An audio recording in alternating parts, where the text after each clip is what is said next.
Hello! Ahoy! Welcome to the second annual edition of the BOTScars Award Ceremony 2021. It's the biggest party of the year. Biggest night of the year. Can't have parties anymore. Except, yeah, it's a virtual party because it's a socially distanced BOTScars ceremony. There's no debauchery after the show this year. That's true. After last year's shenanigans. You know who we can't name and what we can't mention that they did. But yeah, exactly. Disgusting. Should be in prison. Yeah. You got your tux on? Yeah. Me too, man. Top half at least. Yeah, not my trousers. Gone board shorts. You can't podcast in trousers. Board shorts, no socks, and tuxedo top. Red tuxedo, I hope. Yeah. Yeah, of course. You know me. I am the one who owns the red velvet jacket. True story. Very true story. Seen it in person. How are you, Nick? Great. I'm excited. Me too. I love this night. This is the best night of the year. It's fun doing this show, isn't it? Because we can just there's minimal research required beforehand, and we can just try and take each other down. That's it. It's just going to be basically an episode of me and Nick arguing with each other. So if that's what you're into, yeah, have fun. Strap in and have fun, because there's going to be some arguments tonight. There's some hotly contested categories in these awards. So what we're doing, basically, if anyone didn't hear last year's or was reasonably new to the show, so we do a stream table for every season of our show, so that ends up being 25 movies at the end of the season, which nicely works out because by the time you've done 2 seasons, you've pretty much done a calendar year. So pretty much. Here we are. So anyone who's up for an award or any movie that's up for award is any movie that we reviewed and talked about in either season 3 or season 4 of the show. Yes, basically the last calendar year of the show. Exactly. Them's the rules. 10 awards to give out tonight, and 2 people will be inducted to the Captain's Gallery, which is basically our Hall of Fame of people who we think deserve to have a bit more recognition for their contributions to our show. Yeah. We've got some two hot categories. No. Some hot categories? hot categories. What do we call them? Inductees? Hot inductees this year. Sure. They're going to be good. It's going to be good fun. Before we start, do you want to break down the stream table a little bit, the season 4 stream table? We can do. Have a bit of a chat now we've had time to take it in a bit. Yeah, so we finished up 2 weeks ago, didn't we? Because we had a week off. And how was your Easter? Yeah, it was great. Turns out I wasn't exaggerating too much about the amount of chocolate because it just kept arriving until about Tuesday. So I was going to drop some around for the kids, but when you said they'd got 74, I thought I'll just eat them myself. Yeah, so I did. It's the right decision. Very good. I should have probably bought some in to nibble on whilst we were doing this, but I did not. But there you go. I've eaten all mine. I'm ashamed to say. I might bring some to you. That's That'd be nice. Fine. Okay, so what were we saying? Yes, season 4. I think pretty strong.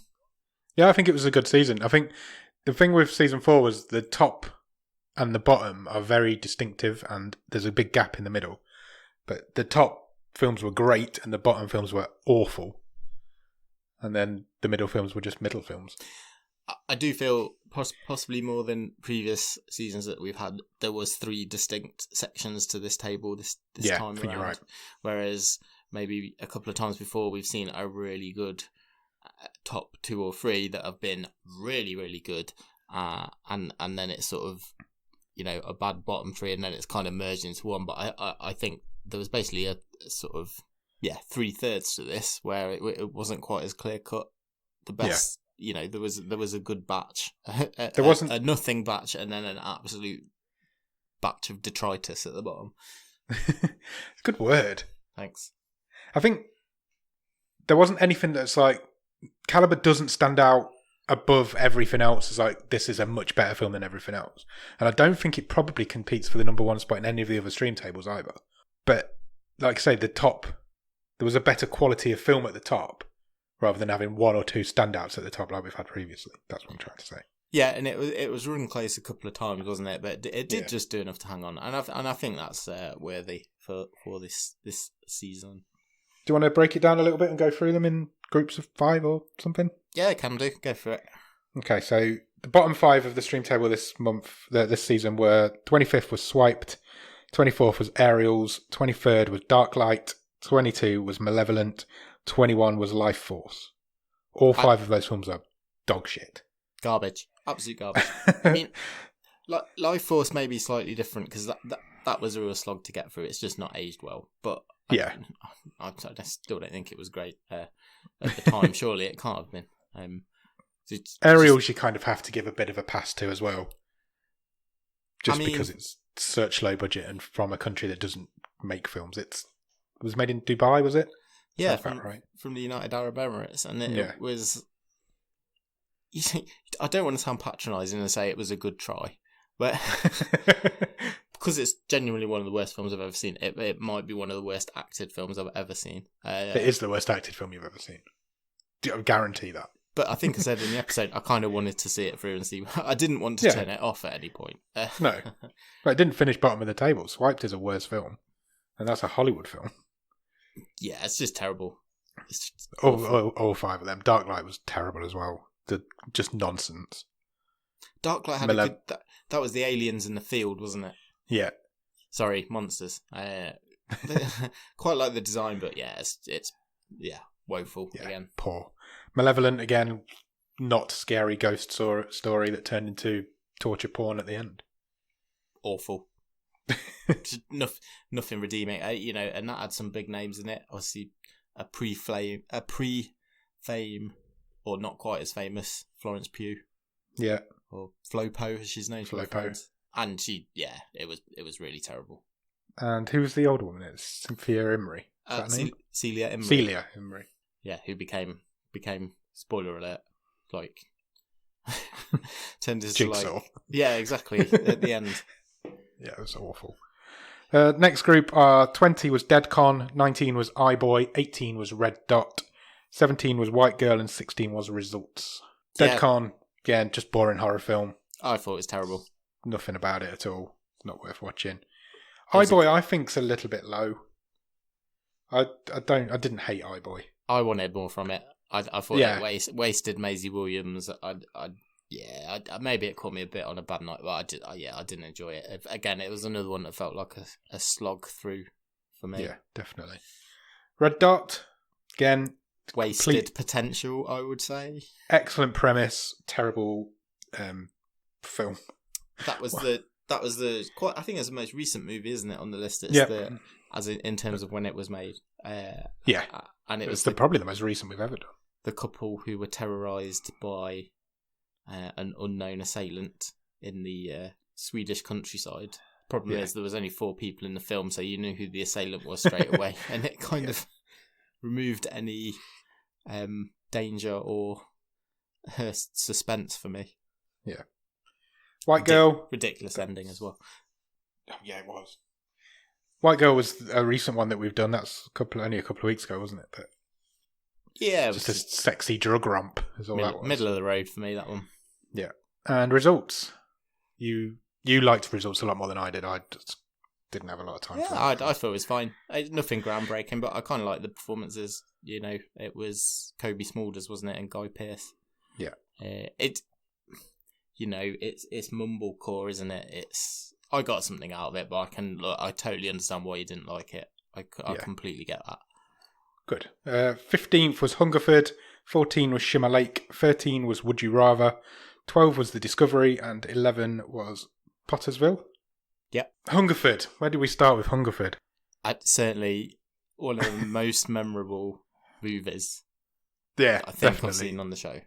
It's a low-budget student English zombie movie. Was it zombies? Yeah.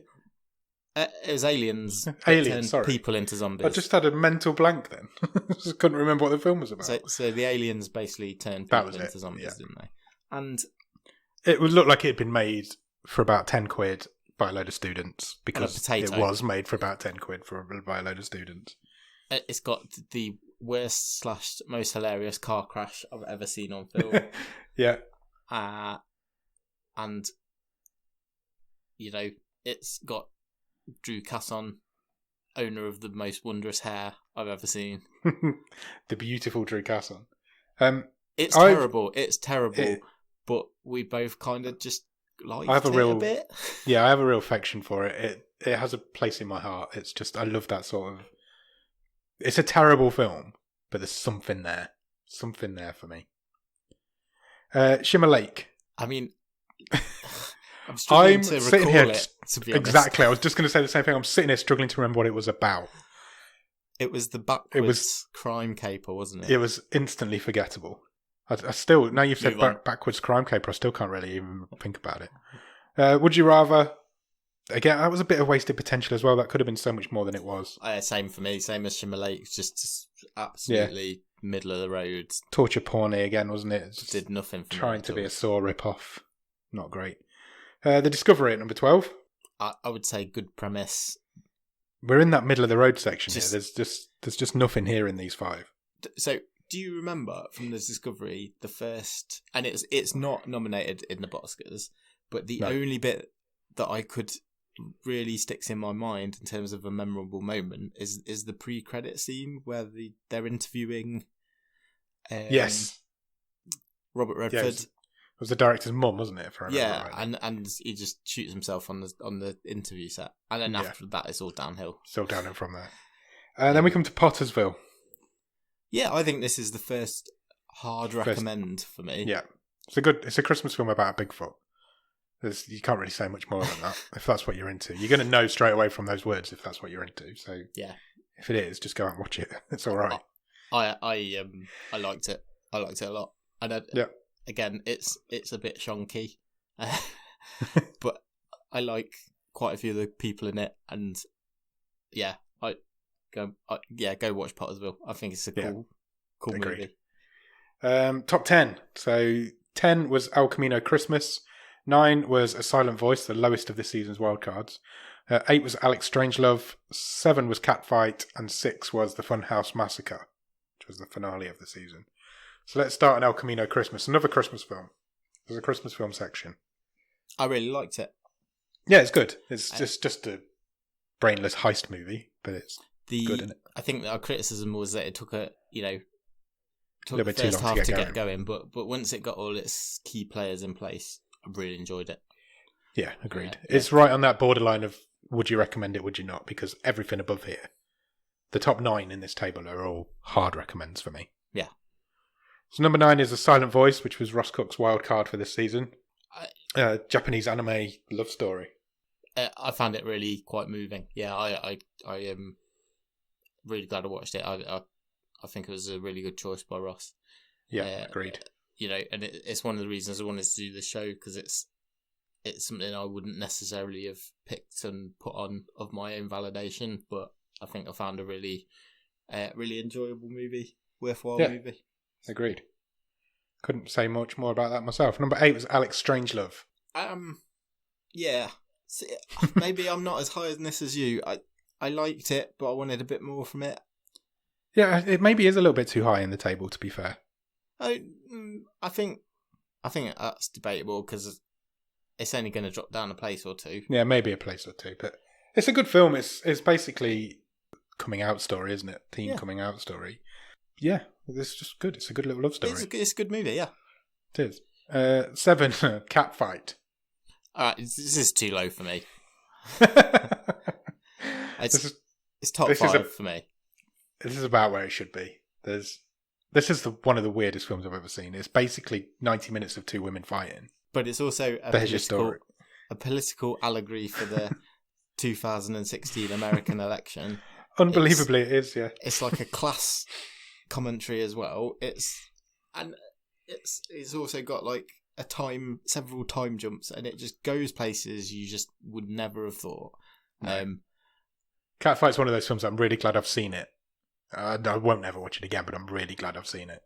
See, it's so unique. It's not like nothing else you'll ever see. I definitely wouldn't. And if anyone said to me, "Do you want I want something surprising," I'm saying, go and watch that. Yeah, agreed. It's a proper little hidden gem. Whatever you think you're getting, you're not. Number 6 was Funhouse Massacre. This was my wild card for the season. Season finale as well. It's exactly what it says on the tin. It's a massacre in a funhouse, and it's fun. it knows what it's doing and it does it well, doesn't it? It does it really well. It's a really good little film. Really good little low-budget gore fest. Enjoyed it. Do you want to do the top 5? Let's do it. VFW was number 5. The Lost Bullet was number 4. Anna and the Apocalypse was number 3. The Plagues of Breslau is number 2. And Caliber won this season's stream table. So let's talk VFW first. Old guys bar fight. Yeah, I really enjoyed it. And I mean, come on, it is. Yes, we know it's this sort of Dusk Till Dawn template, but it won a lot of points for sort of nostalgia for me, given some of the cast. And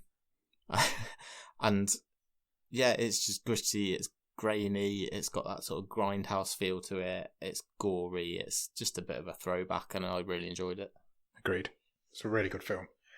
Number 4 was your wild card, Lost Bullet. Yeah, it's just a fun heist police comedy. Not comedy, police chase. I was thinking of something else. I was going to say comedy. Chase movie. A lot cleverer than I thought it was when I picked it. You know, I thought we were getting a ridiculous, stupid action movie, and it was a bit more considered than I thought. Agreed. Yeah.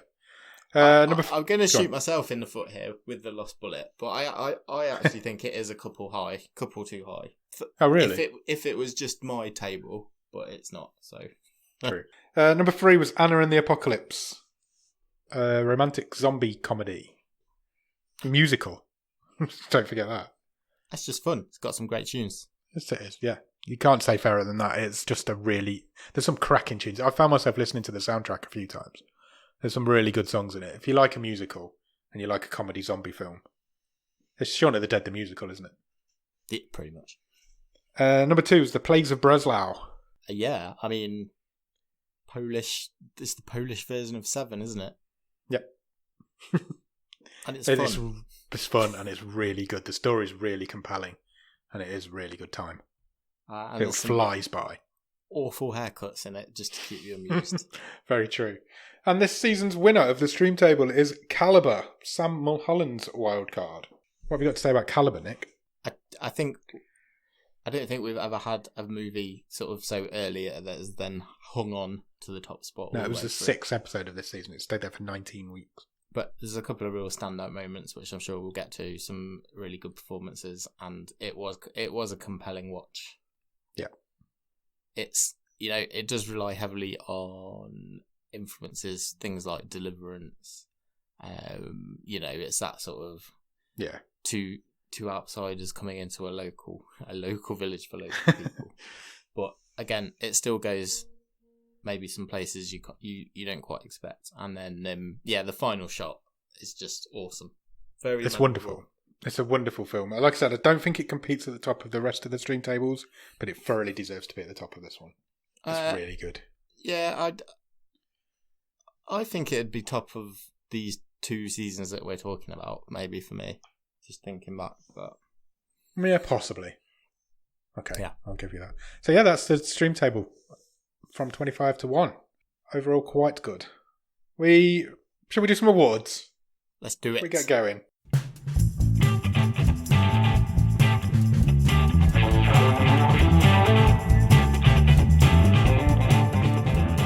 Let's get going. Right. What is our first award of the evening, Nick? Do you want to do the nominations on this one? I can do, yeah. So our first award of the evening and of the year is the Best Death. Nice. And the nominations are? Nominations for Best Death are the bowling ball head crush from Anna and the Apocalypse, the dude getting pulled apart by horses in the Plagues of Breslau. That's literally he was pulled apart by horses. He wasn't like listening to the band or anything. The next one is impaled on a samurai sword in super dark times. Then we've got... I don't know why I'm laughing, this is horrible. We've got Paul Rudd watching his daughter being molested whilst dying in Mute. We've got... I've called it Bad Vibrations, but this is the guy from Holidays who had a vibrator stuck up his anus and turned on to industrial strength levels. And then finally, in Holidays. And then finally, the Test Your Strength from Funhouse Massacre. Oh, that one's not on my list. Okay. I don't know what's going on with my list. Okay. If I miss any nominations, then just I'll pick shout you me up. out. Okay. All classic deaths there. All very memorable moments from the show. Have you got any first thoughts on it? I think, for me, the most horrific was the one in Holidays. But I don't know if I want to say that's the best death. It's difficult, isn't it, when you say best death? What are we just like the most appealing one, the most fun one? I don't know how we judge this one. Well, that's what we're here to talk about, isn't it? Is it most spectacular, the most awful? Because that Paul Rudd one's pretty bad in Mute. Yeah. I think there's one we should discount straight away. Okay. Although it is a wonderful moment in the film. The bowling ball head crush in Anna and the Apocalypse was carried out onto a zombie, which technically was already dead. That's true, but he didn't come back after having his head crushed between two bowling balls. He didn't, and it is a really good scene, but I don't think it wins for me, just because it's somebody that was already dead. Fine, I can go with that. If it was best second death, then maybe. The Test of Strength machine in Funhouse Massacre is brilliant. That's such a good scene. And that character, that clown that does that, is a great character. Yeah, so what happens there is our one of our fearless teenagers trips and falls, manages to kind of drag himself up, but oh no, his head is on the plate of the Test Your Strength machine, and then the hefty clown wrestler guy comes and smooshes his head up with a big old hammer. That's a strong contender for me, I've got to say. Yeah, I agreed. It's a strong one for me as well. Pulled Apart by Horses, that wasn't a character from the film. We didn't know that guy. But it is a really nice scene in the film, but it's very quick. Yes. I think we can maybe knock that one out as well. It was done for gore purposes. It didn't really, you say, it wasn't a character you were invested. We already knew that had happened, and then we get to see it. It wasn't a character you're invested in either. The Samurai Sword from Super Dark Times. Now, that is the whole point of that film, is that moment kicks the whole film off. And for me, that's a really strong contender as well. Yeah, I mean, it's pivotal. It's probably the most pivotal death. Oh, definitely. That whole film doesn't happen if that death doesn't happen. But it's as simple as that. I think I'm ruling it out in terms of spectacularness or memorableness. Yeah, I think you're right. I think it's a really it is a really momentous moment in that film, but it's not memorable in itself. And then you've got Vibrated to Death from Holidays, which was You're never going to forget that. You're never going to forget that at all. I'm never going to forget Holidays. I think it's between three. I think it's between Paul Rudd being left to die in Mute, Vibrated to Death in Holidays, and the Test of Strength machine head crush. Right, I'm ruling out Paul Rudd because it is horrific. And it's horrible to watch. It's awful. And I don't want to take it because down that route. I'm putting my chips in the fun house and I'll go with the Test Your Strength. I think I'm with you on that. If you knock it, Paul Rudd's death is horrific, but it's not the best death. So I think I'm with you. I think that death in Funhouse Massacre is brilliant. It's the first one in the film as well, isn't it? It was the first major one in the film. It sets it all off. It sets it all. I think it's the second guy to die, but the first one just got thrown on the floor.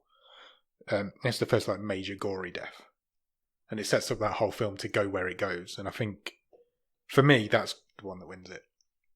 Congratulations to the Funhouse Massacre.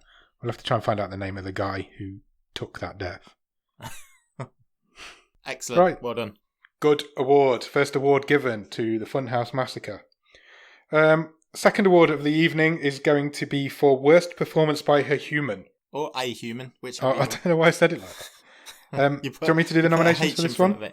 Yes, go for it. Okay, so the nominations for worst performance by a human are Noah Centineo for Swiped. Oh, why have I chosen to do this one when I can't pronounce any of the names? Saga Aliasseri from Aerials. Yep. Anna Drusiniana for Aerials. Katie Sackhoff for 2036 Origins Unknown, and the entire cast of Deadly Detention. Thoughts? I think this is a really difficult one to call. Agreed. Any one of the 5 of them deserve that. If I was going to have to narrow it down, I'd maybe take the 2 guys from Ariel's out because... Do they cancel each other out? Yes, and they're not professional actors. But it's the worst acted movie I've ever seen. Agreed. I would take her out as being slightly better than him. So Anna Drzninia is slightly better than Saga Alizeri, but they're in their room together, acting in the same film, and it feels like they're in different films. It feels like they're in different countries. I think he's a really strong contender. Really? Yeah. Okay, we'll leave him in for now then. Noah Centineo. Talk to me. Swiped is an awful film. Can you polish a turd? That's what you got to think about. Exactly. Noah Centineo is not an awful actor, and I think he maybe did the best of what he could with that terrible writing. I think I'm with you. Yeah? Yeah. It was. Do you remember going back to season 1, Sierra Burgess is a Loser? That's also an awful film, but he was probably the best thing about it. Yeah, him and Shannon Purser and that, they had chemistry. I think I remember saying that at the time. Right, he's gone. It's fine. Look, I've kind of got the same argument for the cast of Deadly Detention. Yeah. Because none of them stuck out as terrible. They're all just terrible. Yeah. But it's a terrible film I've ever seen. Yeah. So are we cutting that out as well? Which takes us down to 2. Yeah, for me, it's Saga Alizeri versus Katie Sackhoff. Who, again, I know is a good actress. This is my point. This is the point I was about to make. You know Katie Sackhoff's a good actress. In this film, which is terrible, she is terrible. She can't carry it. No, she can't. It's a sort of one woman in a room on her own, well, with a computer, and she can't carry it. But it's an absolute dud. It's so boring. Was it bottom of season 3? It was, wasn't it? It was the worst film of season 3. I think Katie Sackhoff gets this in my head just for the fact that she is a well-renowned actress and Saga Alizeri is not a world-renowned actor. And the fact that she is terrible in this film is worse than him being terrible in that film. It's really tough because he's. I don't know if we're splitting hairs. He's so bad, but could he have done any better? That's the thing. He's not. That was his first role, his only role. Whereas Katie Sackhoff is she's known as a good actress, and she is not a good actress in 2036. Right, I'll tell you what my deciding factor is. As I said earlier, I did not want to turn Ariel's off. I wish I could have turned 2036 Origins Unknown off. Agreed. I'd have turned that off after 4 minutes. It's an awful film. Let's give it to Katie. Congratulations, Katie Sackhoff, for winning the worst performance by a human in the BOTScars. Right, commiserations. Yeah, I don't know if it's congratulations or not. She's really good in she was in The Mandalorian, wasn't she, this season? Yeah, she's good in most things. That's why I can't get over the fact that she's terrible in that. Right, shall we counteract our negativity there? And yeah, I'll do the nice one. Do the nice one. Best performance by a human. The nominations are Owen Campbell for Super Dark Times, Gugu Mbatha Raw for Fast Colour, Anne Hesh for Catfight, Sandra Oh for Catfight, Jack Loudon for Caliber, and Malcolm Cumming for Anna and the Apocalypse. Very well done. Thanks. Initial thoughts? I have a winner in my head for this one already. So do I. Okay. I've got a standout for me, and I'd be really surprised if it was the same as you. To be honest. Shall we just do that? A couple out first? Yeah, okay. Just let's rule some out then. Who are you? The one who I want to drop out straight away for me is Malcolm Cumming. He's great. I don't think he's in it enough. He's the best thing about that film, but you're right. Yes. I don't think he is in it enough. Yeah, so okay. I'll happily knock him out. That sounds wrong. I quite like him. I'm not going to knock him out. I think it's really difficult to pick Anne Hesh or Sandra Oh above one. I was just going to say the same. I think those two cancel each other out, and you can't pick one over the other. But they're both incredible. Yep. And I think we'll come back to Catfight later on. Yeah. Okay, do you want to pitch or shall I pitch? You pitch first. So, I've thought about this one. This is probably the category I've thought about the most. And I know it was a while ago we saw this film, and I wonder if it's sort of fallen out of our memories a little bit. Okay. But I'm Gaga for Gugu. I knew you were going Gaga for Gugu. Because I think she absolutely carried Fast Colour. Yeah, she did. It was a really enjoyable film, and it's a superhero origin story that didn't make me hate it, because I don't like a lot of superhero origin stories. And I think it all hinged on her, and I thought she was brilliant. Agreed, yeah, she is really good. I'm going to discount Jack Lowden from Caliber, and I want to put an argument in for Owen Campbell for Super Dark Times. Okay. I remember saying at the time when we watched Super Dark Times that was the best performance we've ever seen on the show. I don't think we've seen a better one since, and the only person that does run it close is Gugu, because she was awesome in that film. So that is a really tough call for me between those two. Yeah, it's tough. Owen Campbell in Super Dark Times is one of the best acting performances I've seen since we've started the show in the 100 films that we've now done. He's that good in it. Like, that good. I don't know how we pick. Well, I think Fast Colour's a better film for me overall. I know it finished lower. I was going to say Super Dark Times was definitely higher up in the table. But Fast Colour's a brilliant film. Yeah. But then Super Dark Times is also a brilliant film. Is it a cop-out to make it a tie? I think it is, isn't it? I don't think we can do that. No, we can't do that. I mean, I've got something in my back pocket which I'm considering laying on the table. What's that? And if you remember, we did have an agreement from the Funhouse Massacre episode. Did we? Yeah, where I would hold a deciding vote in a category of the BOTScars. That's true. We did. To be honest, this is where I'm thinking of cashing it in, because I just thought the whole thing hinged on her in that movie. Yeah, and he was great in Super Dark Times, but he had a lot of help from those around him. Agreed. If you want to play that there, that is fine with me. I have no issue with her winning that award. None at all. It's done. Cool. Congratulations to Gugu Mbatha-Raw for Best Performance by a Human. For some reason, I can't say a human. I don't know why. It's never come up before. Right.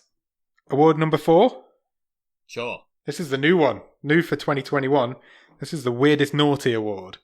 Do you want to explain what the Weirdest Naughty means, Nick? For people who are not familiar? Yeah, so this is a new award. And we kind of noticed, didn't we, these 2 seasons that we're covering, there's been a lot of sort of strange sex scenes. Yeah, there has. And that can be in a strange place, or it's a strange situation, or it's just weird stuff. And we didn't really have a problem coming up with these nominations. No, they kind of wrote themselves, these ones. Some of it is just a bit out of place. Some of it is in a weird film. And I think this is a really tough one to call. So, do you want me to do the nominations? Yeah, go for it. So the nominations for the Weirdest Naughty Award go to the Snake Demon and the Lady from Holidays, Alex and Claire from Alex Strangelove, Leah and Alex and Kelly in White Girl, Alex and Emily in The Overnight, A Humanoid from the Deep and A Human Teenager from Humanoids from the Deep, Jason and Christina in the Toilet from Funhouse Massacre. There's some very weird sex scenes in that list, Nick. I've just realised how many Alexes are in that category. There is quite a lot. There's 3. Yeah. In 3 different films.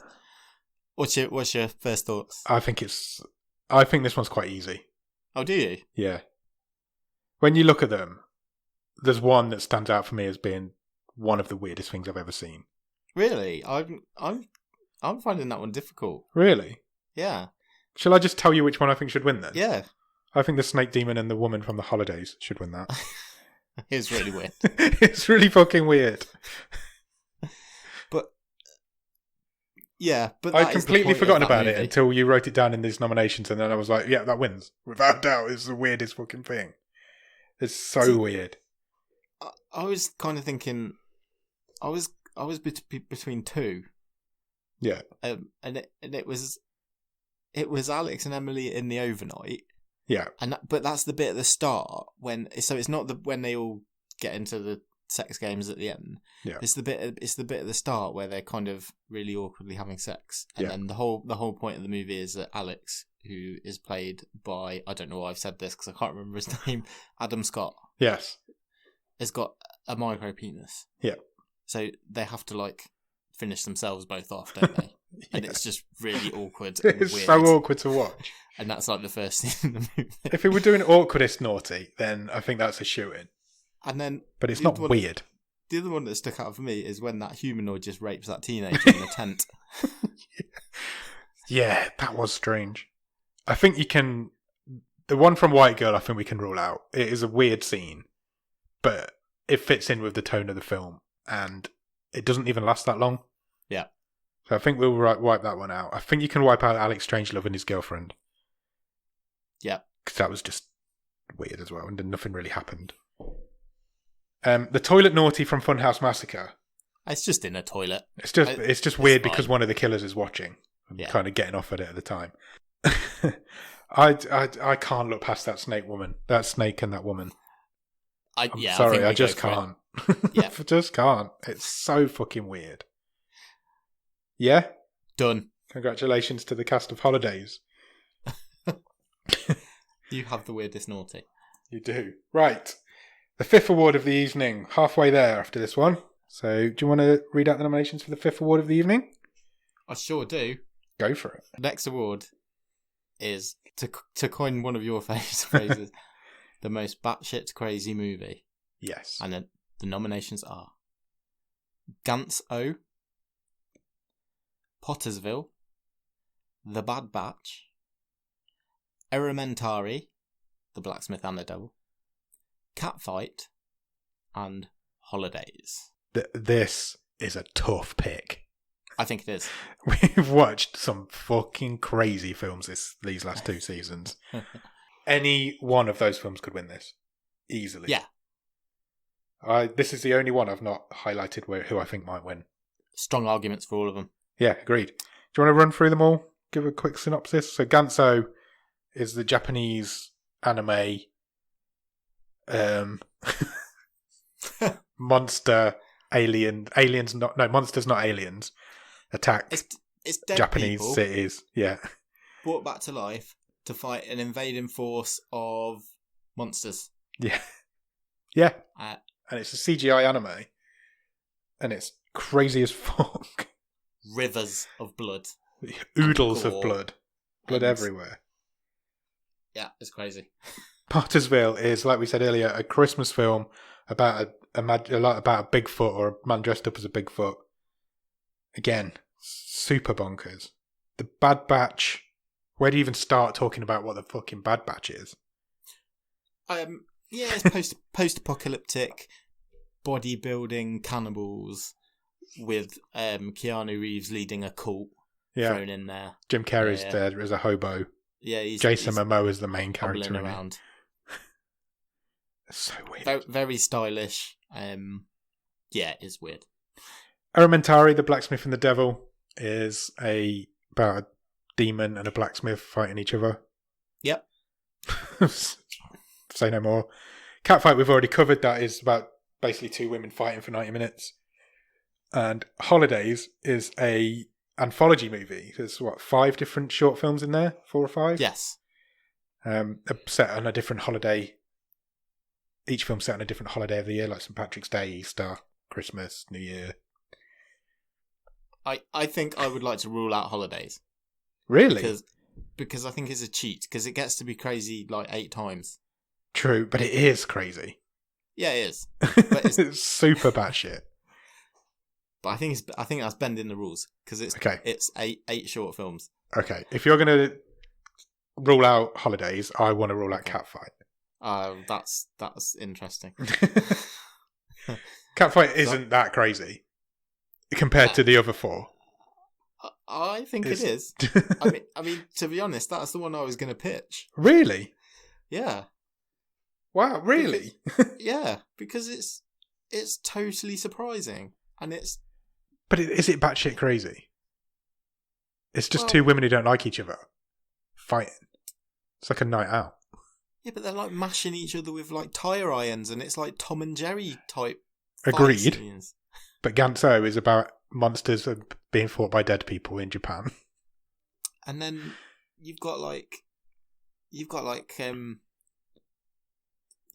people going into comas for 3 years at a time, which you didn't see coming. And true. It's set in reality, isn't it? That's why it's weird for me. It is weird. It isn't as weird as Ganso. It isn't as weird as Pottersville. It isn't as weird as The Bad Batch.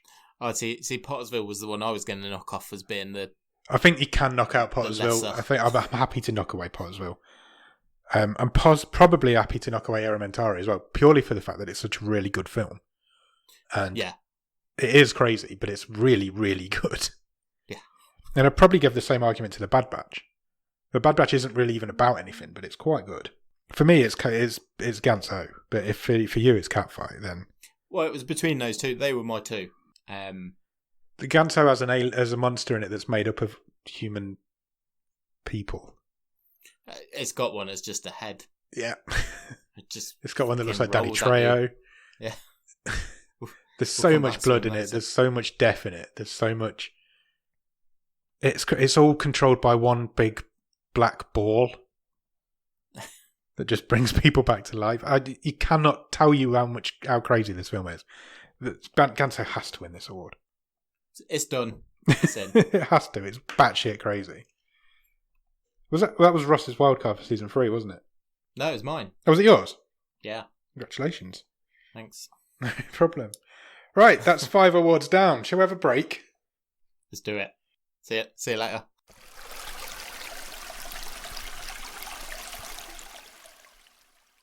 Also, during the BOTScars award ceremony, we like to induct 2 new members into our Hall of Fame, or the Captain's Gallery, as we call it. Basically, these are people that we think deserve a bit more recognition for their contributions to the show, I guess. Yeah, and it tends to be because they've turned up more than once, or they've made a lasting impression on us, for good or for bad. So we inducted 2 people last year. Last year we inducted Mason Blair, who had been in a couple of films in the first 2 seasons, and hasn't been back since. He'd written one as well, one, hadn't he? Yeah, he'd written one. He was in at least 2, maybe even 3. I believe he was in 3. He was in 3. He was in Murder Party, and he was in Small Crimes, and he was in Hold the Dark. Did he write I think he wrote Hold the Dark as well. He did, yeah. And we also inducted Shannon Purser last year, mainly because she was Sierra Burgess in one of the worst films we've ever seen, and she was also in. She popped up in Wish Upon. Yes, correct. She was like one of the best friends in that. Dug that out of my head. So they both went in last year. Yeah, correct. And so we need to put 2 new people in this year. So we'll do one now and we'll do one later. Do you want to reveal who's going in first this year into the Captain's Gallery? No, because I can't remember which order we're doing it in. So, okay. Does it matter? Yes. Okay, you do it.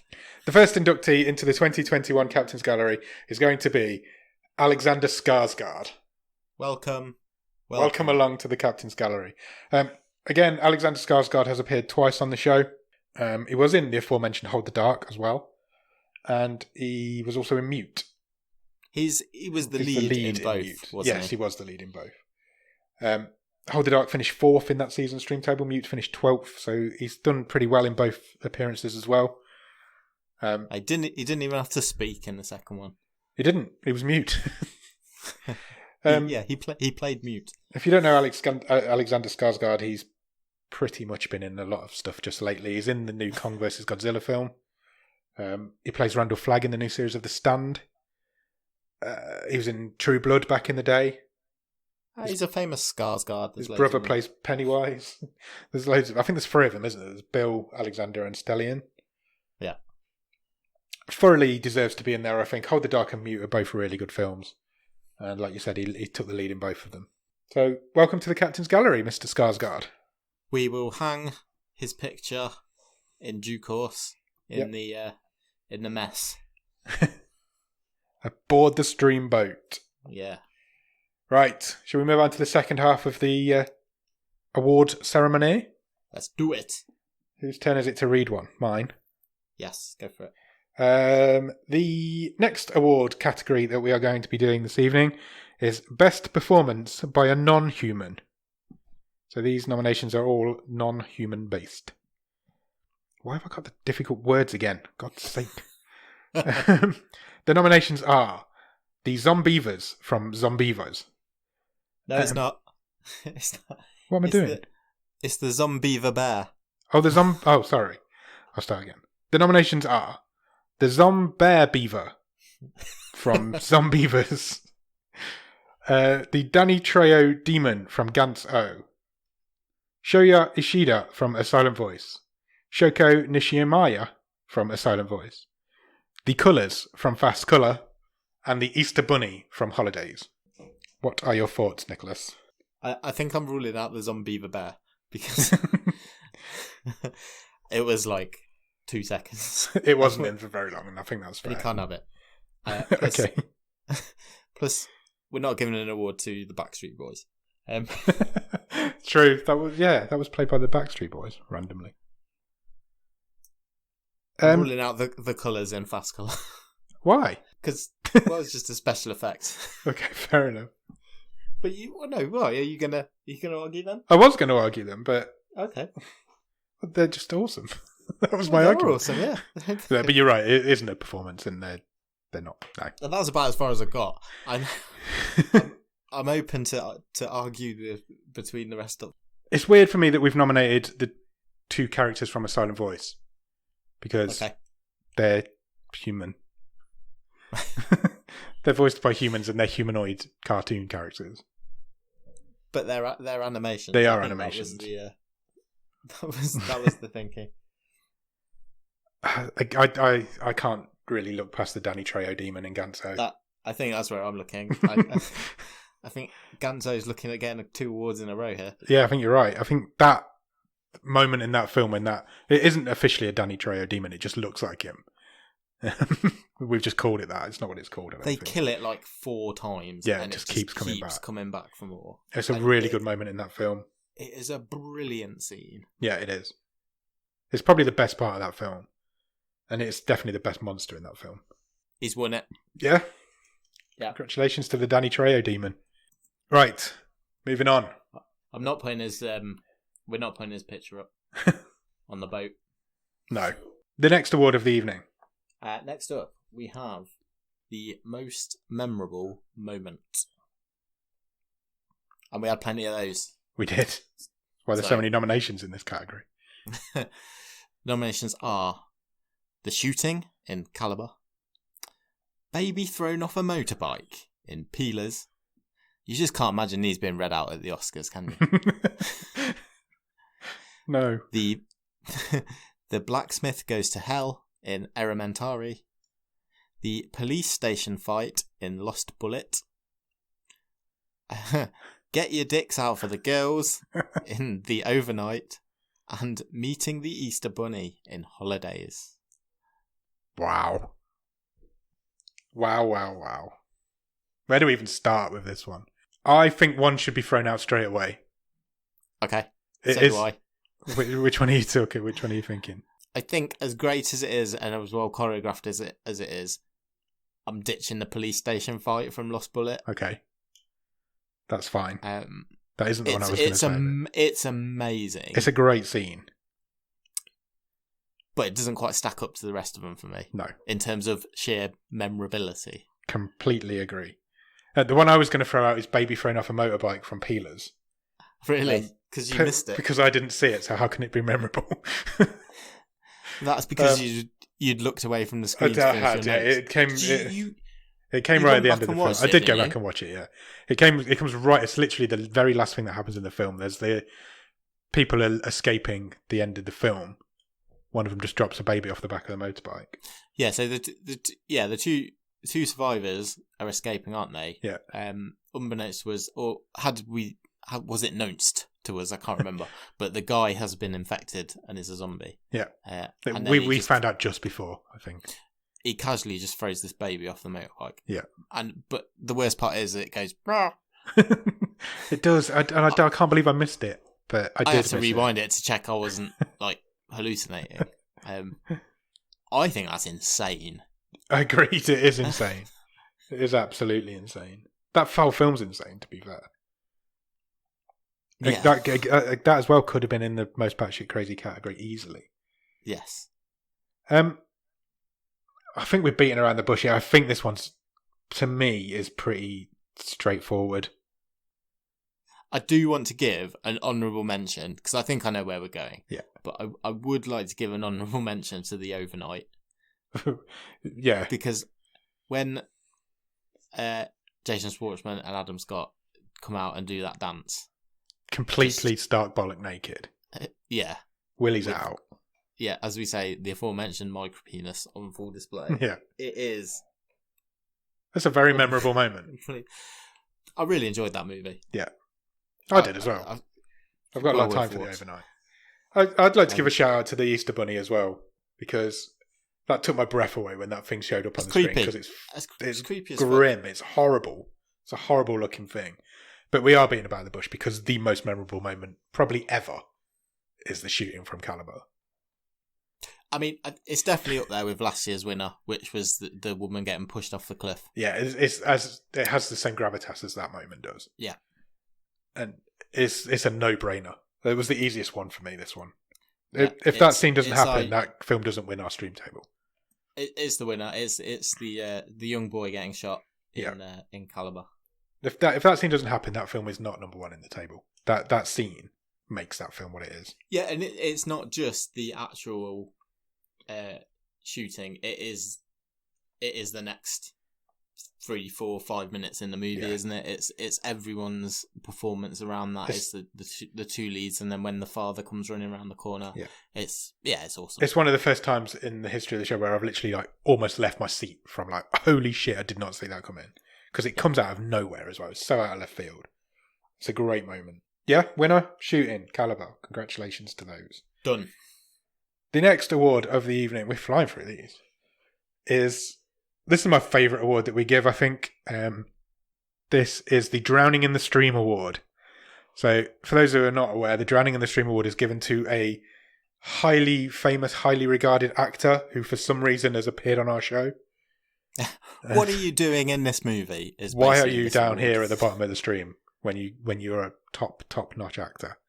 So, the nominations for the Drowning in the Stream Award go to Jim Carrey for The Bad Batch, Robert Redford for The Discovery, Ron Perlman for Pottersville, Kevin Smith for Holidays, and Anna Paquin for Furlough/Time Out. And I've done an and too early because there's and Gary Oldman for Tao. Cool. There's some good ones here. Yeah, there are. There's some fantastic actors there and some not so fantastic films. I think I'm ruling out Kevin Smith because he wasn't in it. He just directed 10 minutes. Yeah, I would agree with that. But definitely notable that he turned up to direct a segment in that movie. Yes, definitely. And I think, like I said before, one of the reasons Holidays shows up quite a lot in these awards is because there was 8 different mini movies, all crazy. Yeah. So I think that skewed their nominations a bit. Agreed. But that's fine. I think I'd like to rule out Anna Paquin because she's literally in one scene. Yeah. And I think she probably just turned up on set for the day. Yeah, probably. She's probably just a friend of somebody else who's in it. I think you can also rule out Ron Perlman. Because Me too. Ron Perlman is a big name actor, but he does appear in a lot of shit. Yeah. He does work a lot. And it isn't unusual to find him in something that's not top quality. Which leaves us with 3. Yeah. So it leaves us with Gary Oldman for Tao, Jim Carrey for The Bad Batch, and Robert Redford for The Discovery. Okay, I've got one. Okay.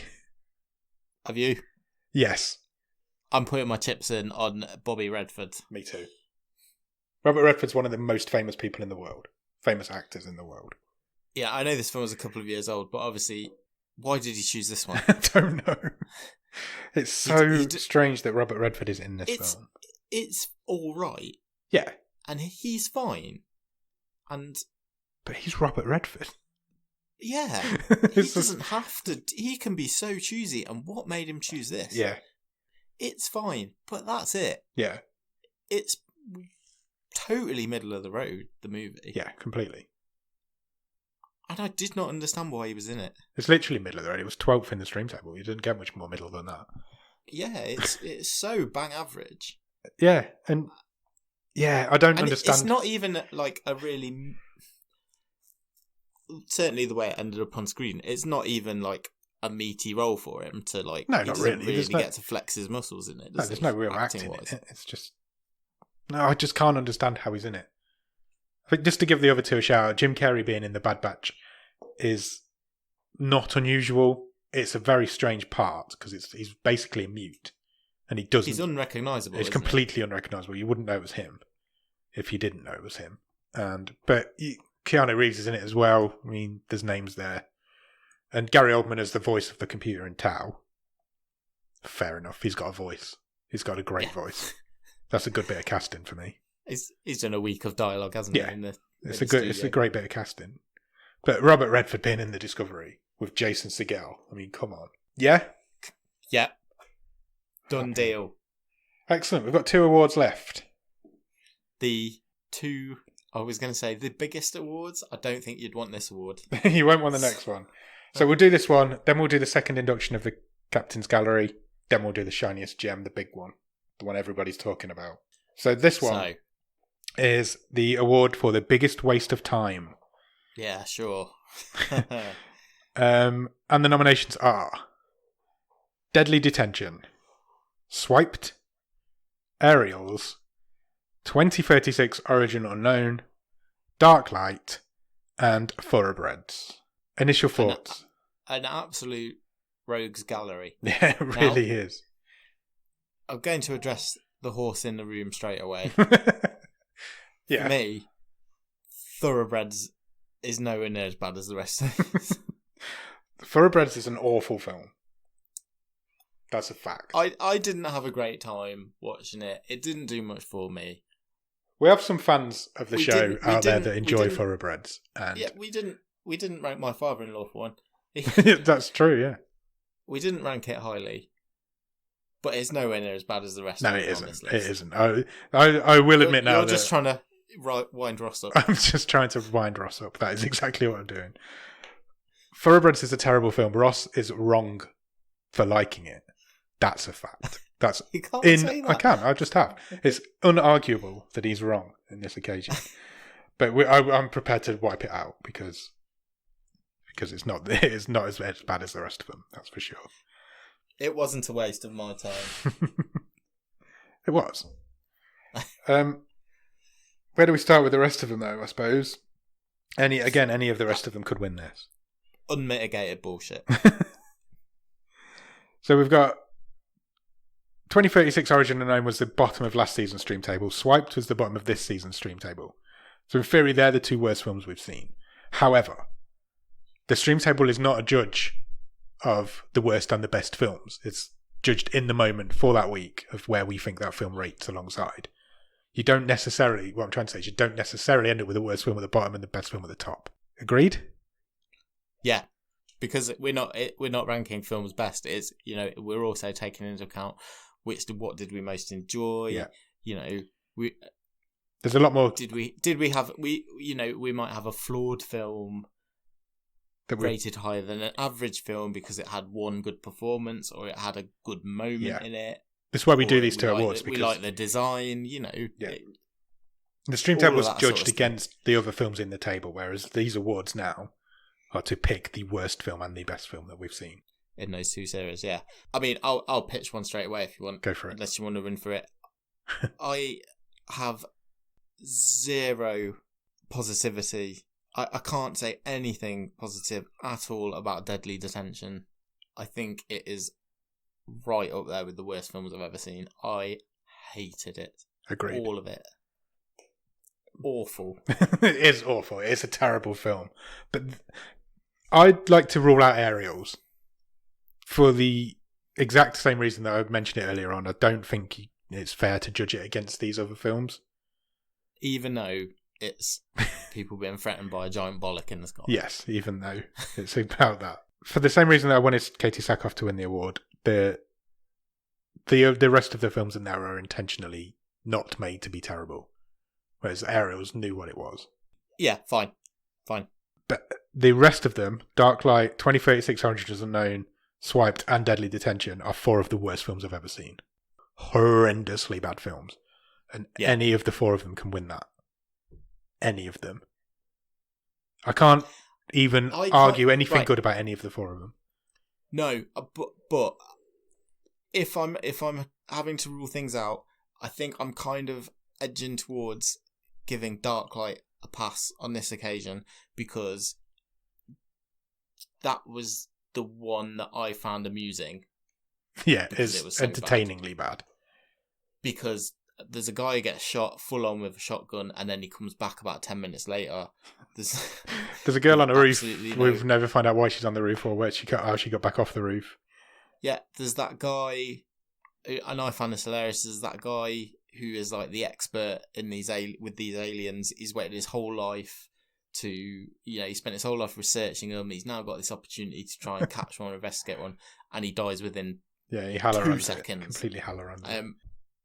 So, yeah, I agree. In terms of your sort of Darklight was entertaining. Watching, there's more to it. Yeah. Okay, so that narrows it down to 3. That narrows it down to Deadly Detention, Swiped, and 2036 Origin Unknown. That's tough. It was really tough. I don't even know. 2036 Origin Unknown is one of the most boring times of my life. It's so boring. Like, beyond boring. Swiped is offensively bad. It's just poor. And the fact, I think Swiped should win it because the director really likes Swiped and she goes off at people if they don't like her film and she kicks off, and I'd love it. I'd love it if she kicked off at us. I'd find that really entertaining. But then Deadly Detention is piss poor. It's not even about anything. So the way I thought about it is Deadly Detention is the easiest one to get right. Yes, agreed. Because it's the premise of it is basically Breakfast Club with the serial killer in a prison. So for some reason, these kids are doing a detention in a prison. Yeah, which is ridiculous in itself. And it turns out, they're getting hunted down. You could have done. Surely that was easiest to get right. Yeah. Inventive deaths. There's loads of stuff around you can use around a prison. But it's awful. And then at the end, it turns out none of them are dead. Yeah, it's true. And the teacher comes back and says, "Oh no, they're all still breathing." Should we give it to Deadly Detention, Nick? That's the one that all have a place 3 in of my them heart. are terrible. But Terrible. Yeah. You can't say. I can't say movies. anything good about those 3.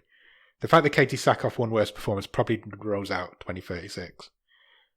But Swiped is such a bad film. Yeah. The fact that it finished below Aerials on the stream table says everything. Yeah, sure. Where did Deadly Detention finish? It would have been just above 2036, I believe. Let me just quickly double check. Yeah, so Deadly Detention finished 24th, 2036 finished 25th. Deadly Detention is the worst film we've seen in the last 2 seasons. I think so. Deal. Award handed out. Right, we need to induct another person into our captain's gallery. Then let's say welcome to your friend and mine, a true favourite on this show over the past few years. Welcome aboard, Robbie Mel. Thoroughly deserved. Leave your shirt at the door. Yeah, Robbie Mel should never wear a shirt. That's a fact. He should not be allowed to wear clothes. And I'm probably, if he's on the stream boat, I'm probably having him serving me my food just shirtless. Definitely. If he's on the stream boat, I'm always wearing clothes. I'm not getting my body out in front of him. It looks so inadequate. Robbie Mel has appeared on the show 3 times over the past 100 films.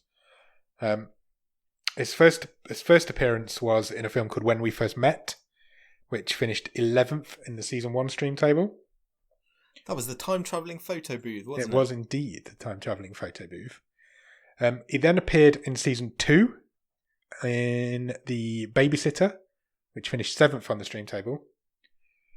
And then he appeared again for the 3rd time, also in season 2 or in season 3?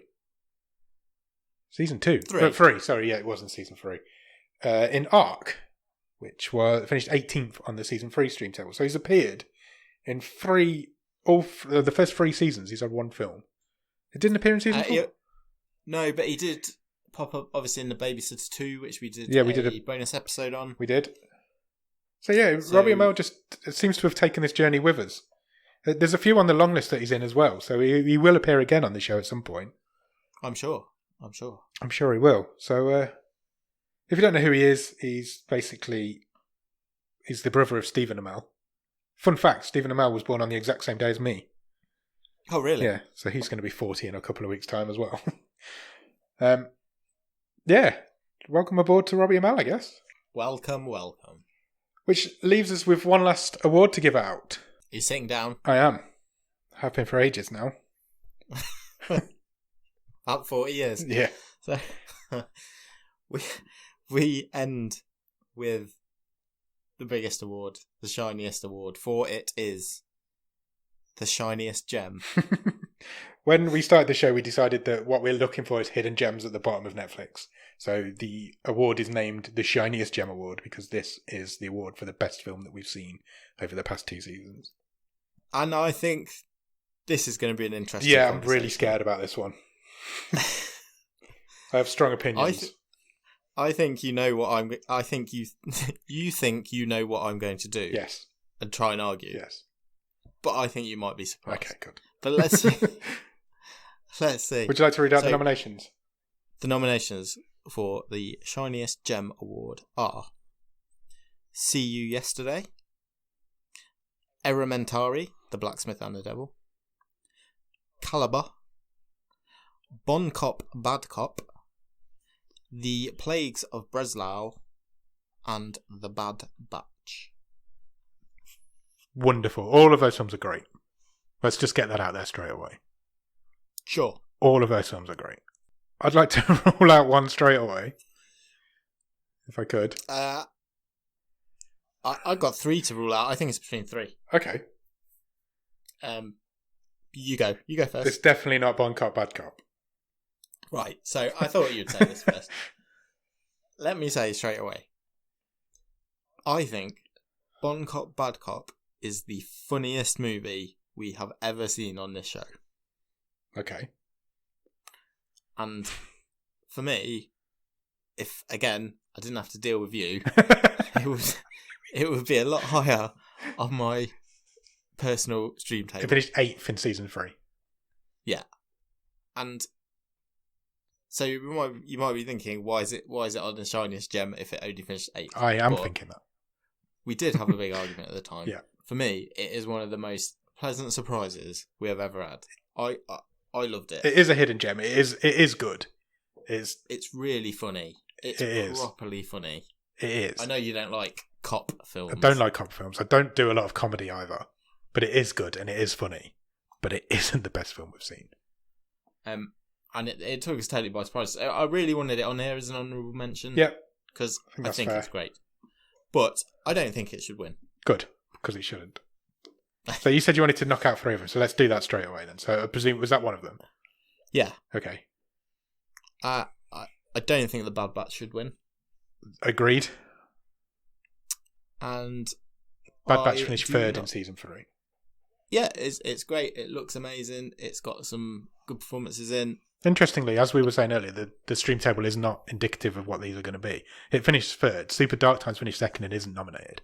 So that just shows you it's the difference between the award and the tables, I guess. So for me that doesn't quite get it. And yeah, just to expand on that a bit, it's like what we said. So I see this movie a lot as, what really took us by surprise. Yeah. what? So Super Dark Times is a great film, but did I kind of expect it to be good? Yeah. Yeah, I did, from the trailer and from the synopsis and from some. And it is really good. It's great, but that's kind of my thinking of why it's not on this category. For me, The Plagues of Breslau doesn't quite cut it here either. Agreed. I'm with you on that. Even though that finished second in this season's stream table. Yeah. It's a good film, but again, it's not. It doesn't compete. It has no. Yeah. So what you're telling me is it's between See You Yesterday, the winner of season 3, Caliber, the winner of season 4, and Elementary, which finished 5th in season 3. Yeah. Okay. So it's either the winner of one of the two stream tables or the film that finished 5th in season 3. Correct. I'm going to put it out there now. It's definitely the film that's finished 5th in season 3. 100% agree. Elementary, The Blacksmith and the Devil is the best film we've seen this year, in the last year on this show. It definitely has the element of surprise. So, I think we said when it came out at the time, we'd seen it lurking on the long list. Yeah, it's been on the long list since we started the show. So at that point, 55 films ago. We'd kind of mentioned, sort of joked, hadn't we? Oh, look, there's that weird Spanish film that's based on a folk tale. I hope that never comes out. Yeah, that's going to be really tough to do. It came out. We watched it. It was so much fun. It's so good. I'm so glad you're on board with this. I honestly thought I'd have to argue this one with you. And no, it's the shiniest gem for me from the last two seasons. Just the experience of watching it. Because we watched it on the same night, although we don't talk about the films at the same time. But the two guys from Grief Burrito watched it at the same time. Ross Cook watched it at the same time. And there was just it was like a moment that was happening, because that doesn't happen.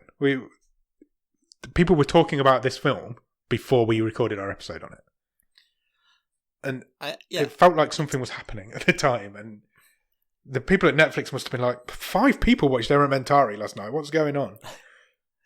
So just to give a really brief synopsis, if you've not heard our episode or you're not familiar, it is based on a Basque folk tale. It's a blacksmith who happens to have a demon captured, and he makes a deal with the demon, and essentially the blacksmith ends up going to hell. Yeah. To kick the devil's ass. Yeah. It's incredible. It's incredible. I can't even begin to tell you how good this film is. I don't even understand why it's so low on the table.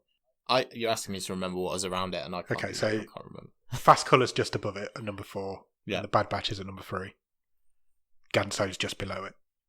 So okay. The top of season 3 stream table is so fucking strong. I'd pretty much stand by that. I mean, maybe I'd switch it. Maybe The Bad Batch, but like I say, I think Fast Colour's great. Yeah. I think Super Dark There's just an experience around watching Elementary. It's just there, and it's so good. You also know what this means. What's that? If we're giving the Shiniest Gem to that, it means that both Shiniest Gem winners are Spanish movies. That is true. And who could have possibly thought that? That is crazy. Yeah, The Mirage won the first ever BOTScars Shiniest Gem Award, and it's still the best film we've ever seen out of the 100. It is. Yeah. I'm not commenting. It is. In my opinion, it is the best film we've seen. And yeah, I think they're the only 2 Spanish movies we've watched. And they've both won Shiniest Gem Award. Nothing else springs to mind, so that's pretty high pressure for if the next should time the next Spanish film come find one. Maybe we should ban Spanish films from now on. We've kind of peaked with them. Elementary is the Shiniest Gem 2021. Congratulations to its cast and crew. Well done. That's another BOTScars Awards done, Nick. Are you happy with them all? Yes. Do we want to run down the winners again? Let's do it. Would you like me to do that? Or? Yeah, you can do if you want to. Okay, so just to recap, the best death was the Test Your Strength from Funhouse Massacre. The worst performance by a human was Katie Sackhoff in 2036, Origin Unknown. That was acting skills unknown for us. The best performance by a human was Gugu Mbatha Raw in Fast Colour. The weirdest naughty was Snake Demon and an Irish lady from The Holidays. That was the St. Patrick's Day story, wasn't it?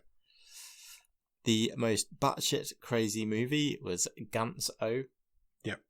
The best performance by a non-human. Non-human. That's because I've just read Trejo. The best performance by a non-human was the Danny Trejo demon, again in Gantz O. 2 awards for that movie. The most memorable moment was the kid getting shot in Calabar. The Drowning in the Stream award goes to Robert Redford. The biggest waste of time was Deadly Detention. And the shiniest gem was Elementary, the Blacksmith and the Devil. Thoroughly deserved. All of those thoroughly deserved. Before we started tonight, I highlighted the things I thought was going to win. Okay. Do you want to know how many I got right? Yeah. 5. Okay, 50%. Yeah. That's so not you've managed to argue against me 5 times. I'll take that ratio. I didn't highlight. I just went in raw. Oh yeah, raw or no. Right. Yeah. That just leaves us one thing to do, I guess. Do you know, what's that? We need to pick a film to start season 5. Oh, of course we do. In case you missed it, we released a big announcement on a small episode last Monday.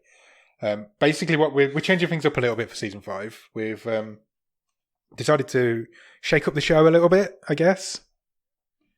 So, as of next Monday, we will be releasing 2 episodes a week.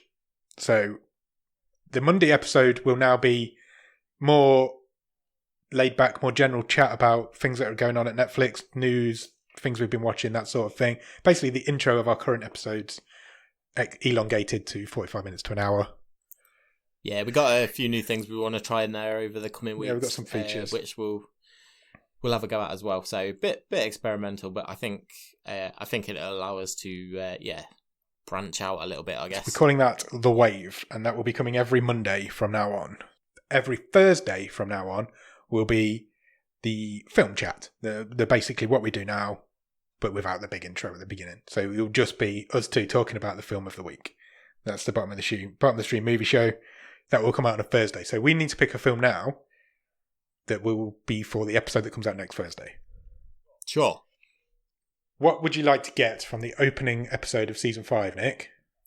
It's a fresh start, you know. I am completely open to any genre, any country, anything. I am a completely blank canvas, as is our season 5 stream table. It is. Right, I'm going to press the button then. Are you ready? Let the randomizer do its worst. It has picked a film called Temple. Okay. Do you have any idea what Temple is? I have absolutely none whatsoever. Would you like to make a prediction? I'm guessing there's some a religious aspect to it. Correct. Temple, according to IMDb, is an adventure drama horror film. It says, 3 American tourists follow a mysterious man deep into the jungles of Japan, searching for an ancient temple. When spirits entrap them, their adventure quickly becomes a horrific nightmare. That sounds like a solid opener and right up our stream. It does, doesn't it? It sounds like a little bit of Us, that film. It is a little bit of Us because it is rated at 3.6 on IMDb. Okay. And it's from 2017. Okay, so yeah, Temple. You really excited for that one? Yeah. You never know. It might be next BOTScars Awards Shiniest Gem Award. You never know, dear. Who knows? It's more than likely going to be the biggest waste of time. So yeah, go out and check out Temple. And in the meantime, check us out on Instagram, Twitter, and Letterboxd at BOTS_podcast. Check us out at Facebook, facebook.com/bottomofthestream. Our email address is bottomofthestream@gmail.com if you want to drop us an email. The website is bottomofthestream.com. On there you'll find every episode we've ever recorded. All 4 season stream tables are now fully complete. And at some point over the weekend, I'll get the BOTScars Awards up there so you can check out for yourself. I'll put some clips in if I can find them. Just go check out the website. It's really good. You can also get some merch on there if you want to.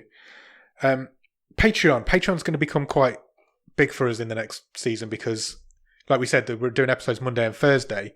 The Patreons will get both episodes on a Monday. So if you join our Patreon, you will get an episode 4 days earlier than everybody else. So check us out over there. Patreon.com/bottom-of-the-stream. For a couple of quid every month, you get that bonus. You get some merch. You get all sorts. Nick writes an amazing newsletter every month. You get a wild card. If you come in at a certain level, you can pick one of the films. So yeah, check us out over there. Patreon.com/bottom-of-the-stream. And come join us in the Discord. We do loads of nice, cool chats in the Discord now. Everybody in there is really cool. The Discord link will be at the bottom of the show notes. It's been going off like the clappers while we've been in here. I need to go and catch up, find out what people are talking about. Yeah, so if you can't do any of that, please consider taking a few minutes though to leave us a review anywhere that you can review podcasts. That could be Podchaser, Podbean, Apple Podcasts, Spotify. I tell you what, if we get like 100 reviews between now and next BOTScars, I'll give an award for the best review. Oh, that sounds awesome. Definitely, we'll do that. Just go and review us. Podchaser is probably the best place to do it, or Apple Podcasts. Do that. I think currently a Podchaser not giving a donation. Yeah, they're donating some money to some charity for every review that goes put on the website. I don't know the details, but yeah, they are. So go and have a look at that. You can help some. It's people. Also a really great place for looking for podcasts.